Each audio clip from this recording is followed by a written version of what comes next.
Okay, now you're ready to move on to body paragraph 1. So, in the next section of my Google form, it says you will be looking for real. So, body paragraph 1 is restate my controlling idea with reason number 1. Here's reason number 1. I need to introduce my first example. I need to add at least 3 solid details, and then I need to link it back. So this is at least 1, 2, 3, 4, 5, 6. This should be at least about 7 sentences. Okay? So here we go. Is restating the controlling idea with the first reason. Is it in a new and meaningful way? Okay, so here we go. It is important to be grateful because things could always get worse. Here's my reason number 1.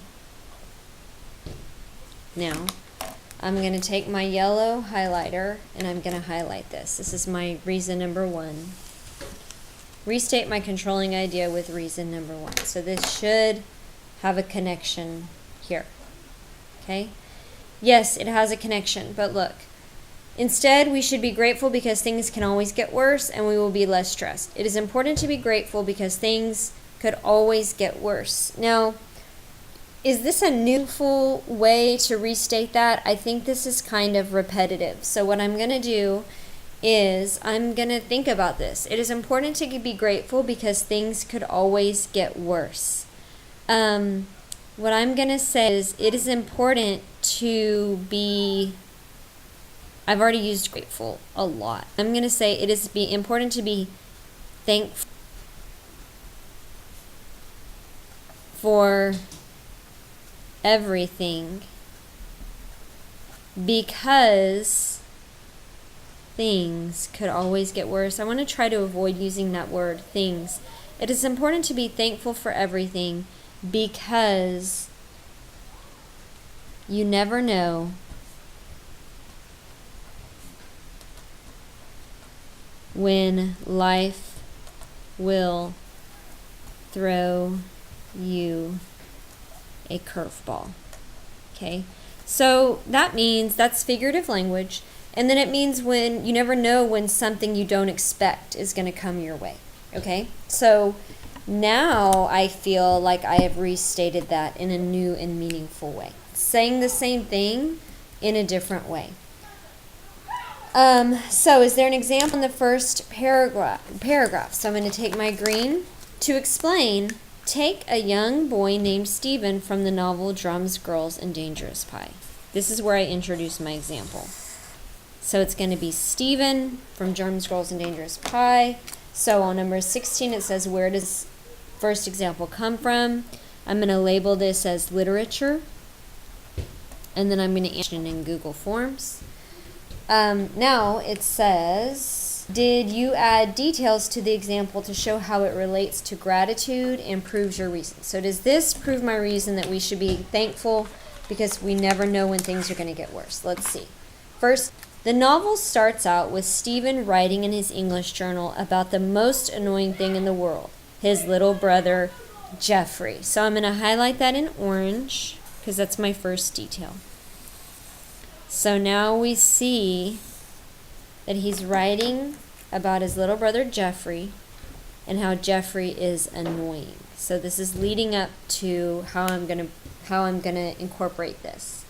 Stephen goes on and on about all the ways his little brother, so I'm gonna continue my orange, this is another detail. He goes on and on about all the ways his little brother has ruined his life.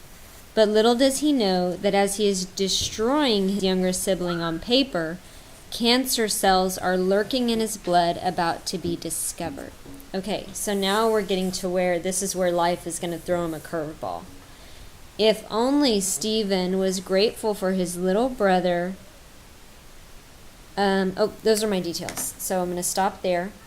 Because then, this is where I link it back. If only Stephen was grateful for his little brother rather than complaining about little annoyances, he wouldn't have to spend the rest of his the novel Overcoming His Feelings of Guilt. Actually, I am going to keep going. This is another detail. So what I'm missing is, I am missing something here. But before I get to that, it says, did you add details on how it relates to gratitude, improve your reason? Yes, I think that these are talking like that we need to be grateful for the things that we have, because we never know when life is going to change or throw us a ball. So rather than complaining about his little brother, he should have been happy and thankful for him. Did you include a link sentence to link the example back to the reason in the first paragraph?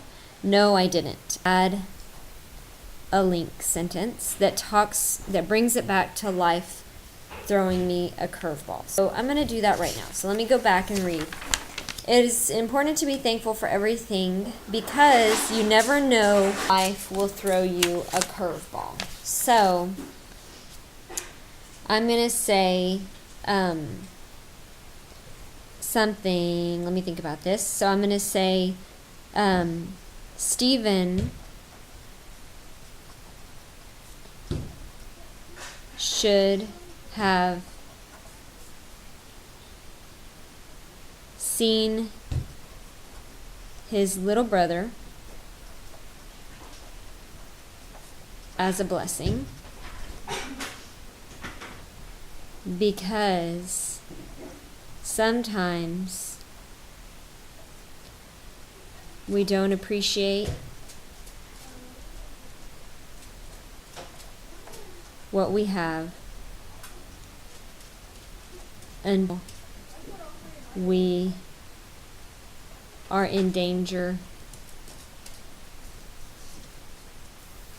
of losing it. Okay? So now I've talked about how his little brother, he should have been thankful for him. So there's my new link it back sentence.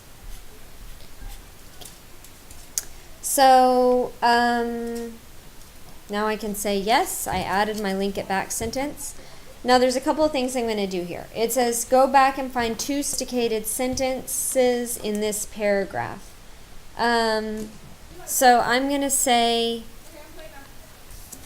here's one, I think. Stephen goes on and on about all the ways his brother has ruined his life. Here's my fanboy.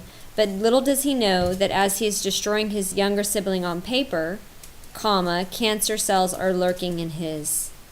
So this is one.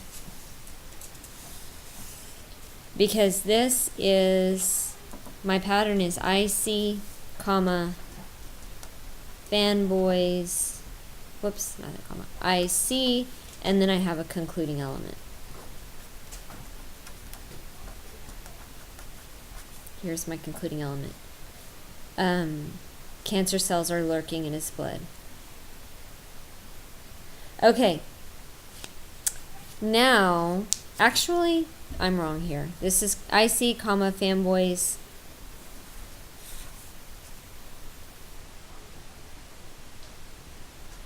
DC, IC, period. Okay. But this is just, I'm thinking through my sophisticated sentences, and I want you to do the same thing. Now, here's another one. If only Stephen was grateful for his little brother rather than complaining about little annoyances. Here's my DC, to spend the rest of the novel overcoming his feelings of guilt. So there's two sophisticated sentence patterns. Okay.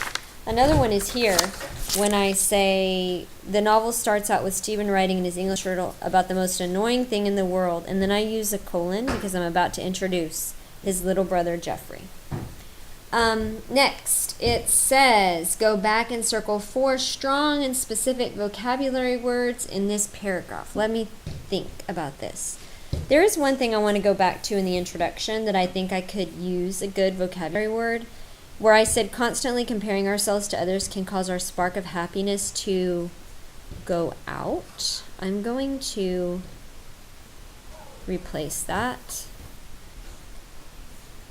Constantly comparing ourselves to others can cause our spark of happiness to be extinguished. Okay? Now, let's see. annoying thing in the world. Stephen goes on and on about all the ways his brother, I'm looking for vocabulary words, has ruined his life. Little does he know that as he is destroying his younger sibling, I think destroying is pretty good and strong on paper. Cancer cells are lurking in his blood, about to be discovered. If only Stephen was grateful for his little brother rather than complaining about the little annoyances.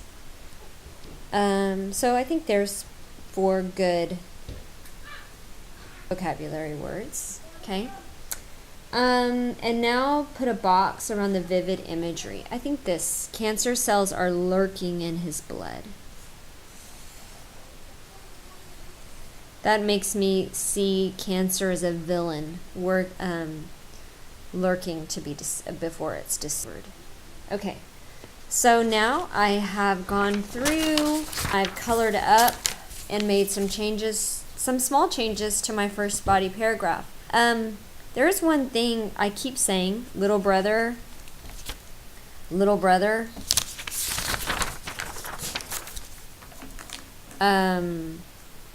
Here I said sibling, and then I said little brother. So I need to change some of that. And also here I said cancer cells are lurking in his blood. I'm going to change this to Jeffrey's, because just like in your multiple choice where they say, can it be more clear? This is not very clear. Am I talking about Jeffrey's or am I talking about Stephen's? I need to make it more clear. And then you go back and find different ways to say little brother. So to make my paper better, because that's too much repetition. Okay? Also, I need to go back and find different ways to say grateful, because I'm saying that too much. These are things that you should notice as you're reading through your paper, one section at a time. Now I want you to do the same thing for your first body paragraph.